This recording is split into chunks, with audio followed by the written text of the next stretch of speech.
सिंध के जिला सक्खर से तकरीबन 300 किलोमीटर दूर एक छोटा सा गांव है जिसे दानोली कहते हैं। यहां गिनती के चंद सौ लोग रहते हैं जिनकी जिंदगी खेतों, नदियों और चाय की दुकानों के गिर्द घूमती है। मार्च की ठंडी सुबह थी और हल्की हल्की बारिश लगातार बरस रही थी। इसी बारिश के दरमियान 3 गहरे दोस्त बिलाल, कामरान और आसिफ हाजी साहब की चाय की दुकान पर बैठे गपशप में मसरूफ थे। तीनों ने सफेद शलवार कमीज पहनी हुई थी और ऊपर से मोटी मोटी चादरें ओढ़ रखी थीं। चाय के गरम गरम कप उनके हाथों में थे और बारिश की फुहार बाहर पड़ रही थी। कामरान ने पहली चुस्की लेते हुए कहा, मार्च में ये बारिश किस काम की? जब गर्मियों में हम तप कर पिघल रहे होते हैं तब तो ये आती नहीं, और जब ठंडक पहले से ही है तो अब बरस रही है। समझ नहीं आती इस मौसम की। आसिफ ने हंसते हुए जवाब दिया, भाई इसमें बुरा क्या है? रजाई में घुसकर लंबी नींद लो और खाना खाकर कहानी की किताब पढ़ो। मजा ही मजा है इस मौसम में। कामरान ने आंखें घुमाते हुए कहा, बस कर यार, तेरी तो बस नींद ही नींद है। अगर कोई तुझे सुलाकर पटाखे फोड़ दे तब भी आंख नहीं खुलेगी तेरी।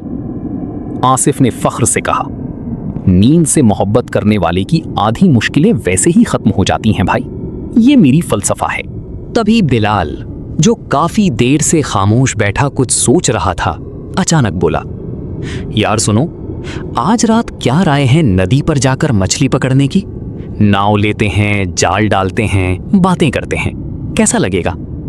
कामरान ने फौरन मुंह बनाया, बहुत बुरा आइडिया है यार, इतनी ठंड, ऊपर से बारिश, अगर बुखार हो गया तो अब्बा जान मुझे बहुत डांटेंगे, और वहां रात को डर भी लगता है मुझे।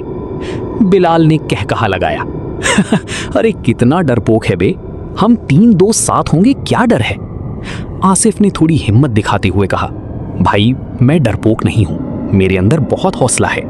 बिलाल ने मौका देखकर कहा, तो साबित करो महान बहादुर आसिफ चौधरी साहब, आज रात मछली पकड़ने चलो और अपनी बहादुरी दिखाओ। कुछ देर की बहस के बाद तय हो गया कि रात का खाना खाने के बाद तीनों घर से चुपके से निकलेंगे और नदी पर जाएंगे।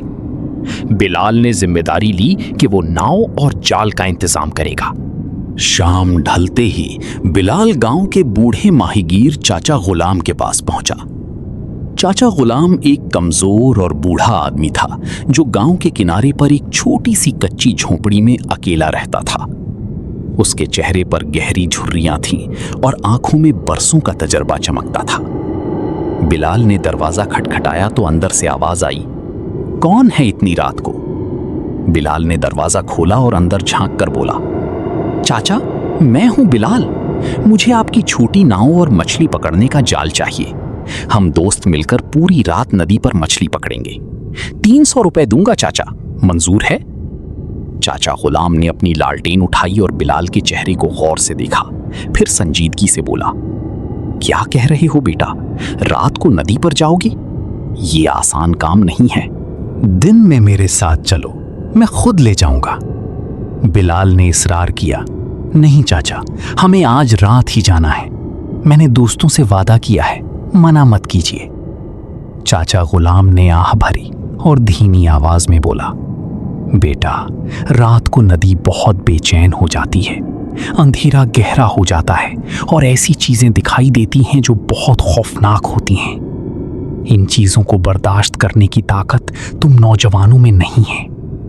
बिलाल ने कहा, चाचा बस ये बताएं कि नाव मिलेगी या नहीं। बूढ़े ने लंबी सांस ली और बोला, अच्छा जाओ, कोने में जाल रखा है और नाव घाट पर बंधी है। बिलाल ने खुश होकर पैसे आगे बढ़ाए, मगर चाचा गुलाम ने हाथ उठा दिया।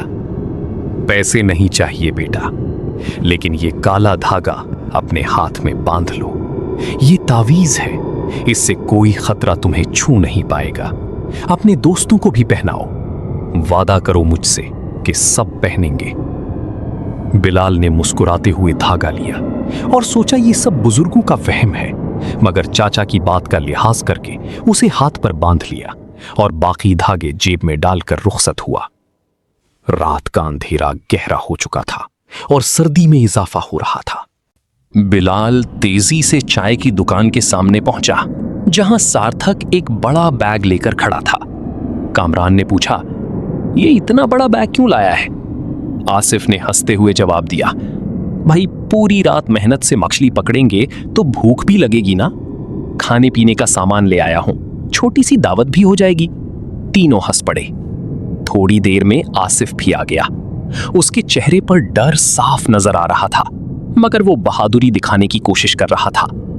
बिलाल ने चाचा गुलाम के दिए हुए काले धागे सबको पहनाए। कामरान ने हंसते हुए कहा, अगर इस धागे से खतरा रुक जाता तो दुनिया में कोई मुसीबत ही नहीं होती। ये सब बुजुर्गों का तवहुम परस्ती है। लेकिन आसिफ ने फौरन हाथ आगे कर दिया और बोला, जो भी हो मुझे दे दो, मैं पहन लेता हूं। और यूं तीनों दोस्त अंधेरी रात में नदी की तरफ रवाना हो गए। घाट पर पहुंचते ही चारों तरफ गहरा अंधेरा था। नदी के पानी की सरसराहट फिजा में गूंज रही थी और पूरा माहौल खामोश और सुनसान लग रहा था। दूर दूर तक कोई नहीं था, बस नदी का बहाव था और आसमान पर छाए हुए बादल थे जो चांद की रोशनी को भी छुपा रहे थे। आसिफ ने इधर उधर देखते हुए कहा, या अल्लाह, चारों तरफ बिल्कुल सुनसान है, कहीं कोई नहीं है। क्या हम तीनों ही इस काली नदी में रहेंगे? बिलाल ने हंसते हुए कहा, रहेंगे, इसमें डरने की क्या बात है? तूने काला धागा तो पहन रखा है ना। आसिफ ने मुंह बनाया मगर कुछ ना बोला। तीनों ने नाव में सवार हुए। बिलाल नाव चलाने लगा। आसिफ बीच में बैठ गया और कामरान ने जाल उठाया और नदी में डाल दिया। कुछ देर इंतजार के बाद जाल खींचा तो कुछ नहीं मिला। फिर डाला, फिर कुछ नहीं। कामरान ने थकी आवाज में कहा, लगता है यहां एक भी मछली नहीं है। 100 बार जाल डाल चुका हूं, एक भी नहीं मिली। अब क्या करें? बिलाल ने सोचते हुए कहा, यहां से थोड़ा आगे बढ़ेंगे तो एक पुराना कब्रिस्तान है जो बरसों से वीरान पड़ा है। क्या वहां जाकर जाल डालें? आसिफ ने फौरन हाथ उठाए, बिल्कुल नहीं। इस जगह के बारे में बहुत बातें सुनी हैं, वहां मत जाओ। भाई मछली इतनी जरूरी भी नहीं है। आज रहने दो, घर चलते हैं। अब्बाजान को पता चला तो वैसे भी मार पड़ेगी। कामरान ने गहरी सांस ली और बोला, सच में यार, यहां बहुत अजीब लग रहा है, दिल घबरा रहा है। चलो यहां से वापस चलते हैं। मगर बिलाल अपनी जिद पर कायम रहा। उसने कहा, जब आ ही गए हैं तो 1-2 बार और जाल डाल कर देखते हैं। बाद में कहोगे कि मुझे मछली पकड़ना नहीं आता। देखना, सबसे बड़ी मछली मैं ही पकड़ूंगा। नाव आगे लो। आसिफ की आंखों में आंसू आ गए, मगर दोस्तों के सामने डरपोक नहीं कहलाना था, इसलिए खामोश रहा। बिलाल ने नाव आगे बढ़ाई और वो तीनों वीरान कब्रिस्तान की तरफ बढ़ने लगे।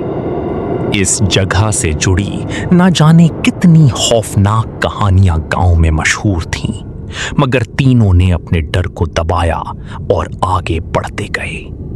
दूर दूर तक सियाह दरख्तों के साए नाव के साथ साथ चलते महसूस हो रहे थे और नदी के पानी में कोई अजीब सी लहरें उठ रही थीं जो पहले नहीं थीं।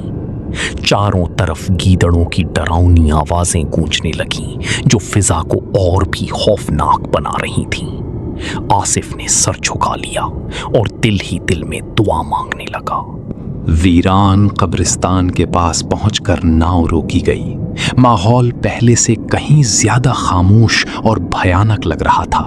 गीदड़ों की आवाजें करीब आती लग रही थीं और टूटी हुई पुरानी कब्रों के पत्थर अंधेरे में डरावनी शक्लों जैसे लग रहे थे।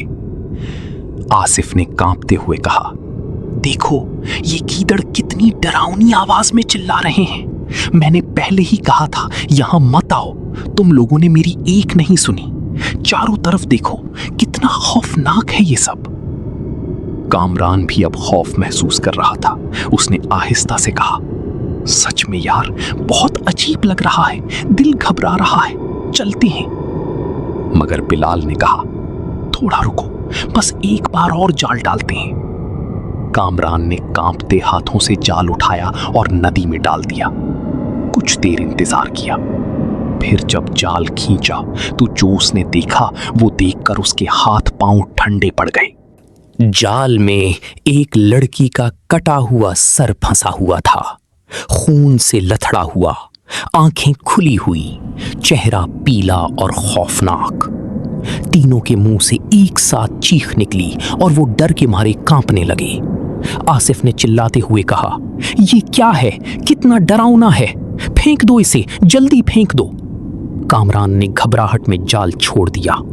बिलाल ने चिल्लाया, जल्दी करो, यहां से भागो।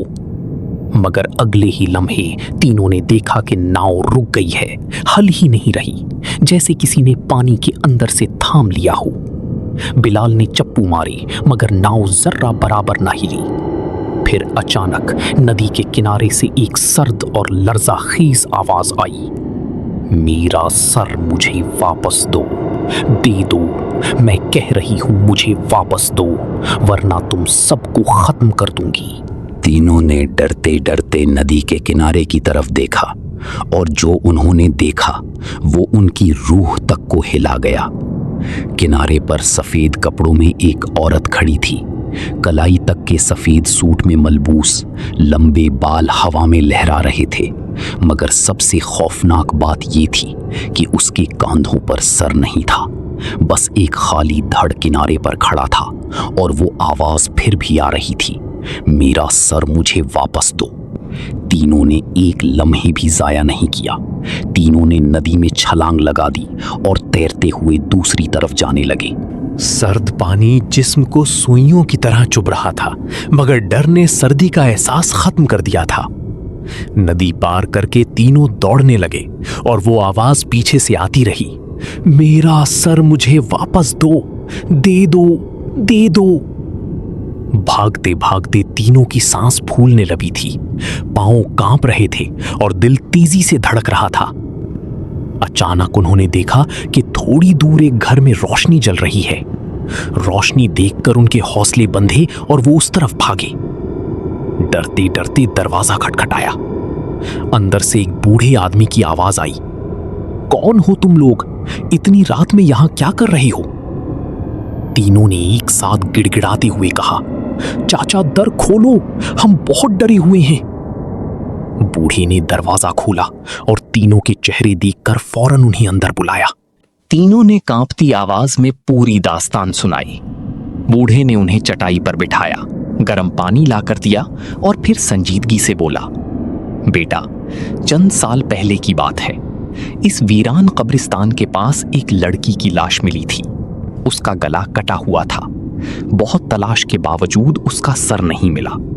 गांव वालों ने उसकी नमाज़े जनाजा पढ़ी और दफन कर दिया, मगर उसकी रूह आज भी भटक रही है। तीनों खामोशी से सुनते रहे। उनके चेहरे सफेद पड़ चुके थे। बूढ़े ने आगे कहा, जो भी रात को इस कब्रिस्तान के पास गया है उसने इस सरकटी को देखा है और बहुत बुरी मुसीबत का सामना किया है। तुम्हारी किस्मत अच्छी थी कि बचकर आ गए। अल्लाह का शुक्र करो बेटा। आसिफ ने कांपते लहजे में पूछा, लेकिन वो लड़की कौन थी चाचा? बूढ़े ने आह भरी और बोला, ये कोई ठीक से नहीं जानता, मगर गांव वाले कहते हैं कि पास के गांव से एक लड़की गायब हुई थी जिसने अपने घर वालों की मर्जी के बगैर किसी लड़के से निकाह कर लिया था। कुछ दिन बाद खबर आई कि उसके अपने घर वालों ने ही उसे मारकर यहां फेंक दिया और पहचान छुपाने के लिए गला काट दिया। गांव वालों को सिर्फ उसका धड़ मिला था, सर आज तक किसी को नहीं मिला। और जब तक उसका सर नहीं मिलता उसकी रूह को चैन नहीं मिलेगा। तीनों उस रात वहीं रुके। उनमें से किसी को नींद नहीं आई। सुबह होते ही बूढ़े चाचा को शुक्रिया कहा और तेजी से अपने अपने घर लौट गए। घर पहुंचकर सबने सुकून की सांस ली। इस दिन से तीनों ने पक्का फैसला कर लिया कि चाहे कुछ भी हो, रात को घर से बाहर नहीं निकलेंगे। आसिफ ने घर के दरवाजे पर कदम रखते हुए बिलाल को घूरा और बोला, भाई, तेरी वजह से आज हम मरते मरते बचे हैं। जिंदगी में कभी दोबारा रात को मछली पकड़ने नहीं जाऊंगा। बिलाल ने सर झुका लिया और आहिस्ता से कहा, यार माफी चाहता हूं, आज के बाद ना मैं रात को बाहर निकलूंगा और ना तुम्हें ले जाऊंगा।